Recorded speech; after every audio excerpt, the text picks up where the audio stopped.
So I have this magnetic false eyelashes. It's pretty, it's convenient, I love it. But it's expensive. The other day, I saw someone, meron siyang magnetic false eyelashes. It's cheap. And when I say cheap, mura. As in, gano'n ka mura? Mga 80% less. Obviously, I got it. So let's compare the two.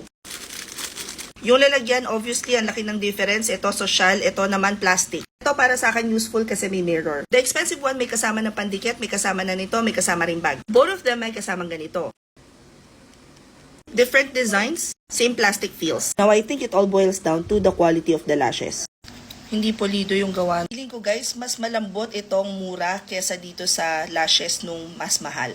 Let's try them both on, but of course, I need to curl my lashes first. It's also helpful, parang mas nakakakalma knowing na merong may pandikit itong medyo mas mahal na lash. After drying for 30 seconds, let's put this on.